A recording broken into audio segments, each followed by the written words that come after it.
YouTube and gaming veteran PewDiePie has made the switch from Windows to Linux. In his video, he shares his frustrations with the direction Windows is going, but also some of the allure of Linux, including the move away from big tech. But is Linux really ready for gaming in 2025? Or will it turn your gaming sessions into a headache? Join me to find out.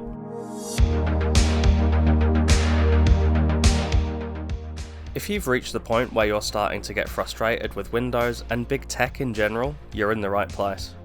The Linux operating system is a great alternative for people who are ready for a change, and who are okay with a bit of troubleshooting and setup to achieve a better experience. With many flavours of Linux to choose from, it can be a bit overwhelming, but that's what people like me are here for. The Linux community is a great resource for any questions and issues you might face, and there are plenty of people helping out new users just because they want to. PewDiePie said in his video that he didn't really like the direction Windows was going in. Whether it's the built-in advertising, forced adoption of AI, or privacy concerns, I fully agree with him. He also mentioned how cool it is that there are so many variants of Linux, and that it's really fun to customize. But a big draw for the Swedish gaming legend was to move away from big tech.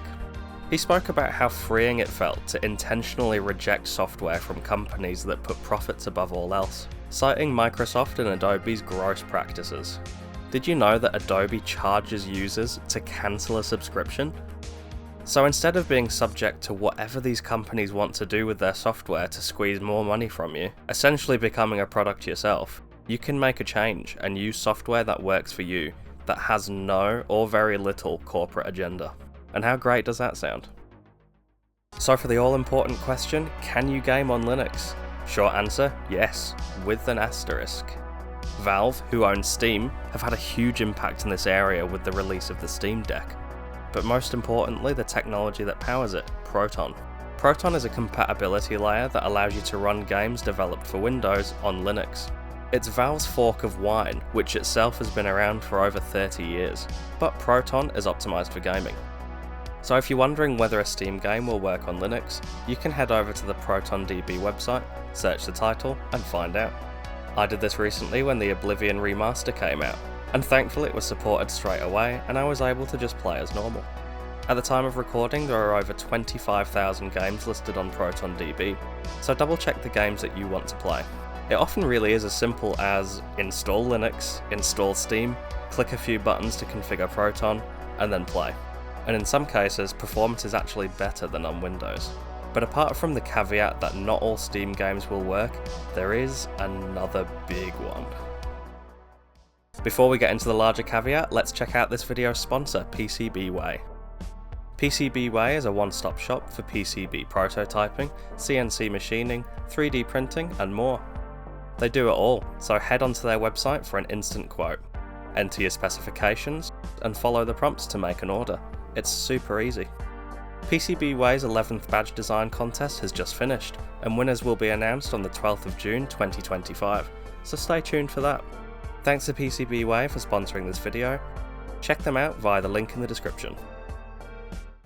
So what's this huge caveat I spoke of? Kernel level anti-cheat.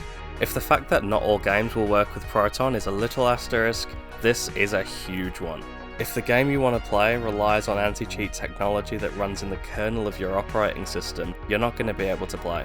This is because the kernel is a really low-level layer of your operating system that acts as an intermediary between your OS and software and your hardware. And this kernel-level anti-cheat is designed specifically for the Windows kernel.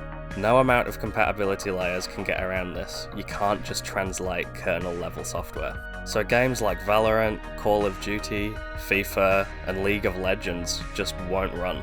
The way to find out if your game is affected is do a Google search. And if your intended title uses kernel-level anti-cheat, you're out of luck.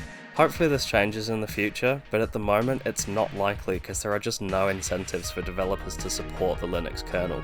The good news is that you could always just dual boot. That's when you have an installation of both Linux and Windows on your computer on separate storage devices, and you can choose which OS you want to boot when you switch on your computer. So should you make the switch? Well, that's hard to say. I've genuinely found that gaming on Linux is a breeze. Granted, I never played any of those games that required kernel-level anti-cheat, and everything I played previously on Windows has worked beautifully on Linux.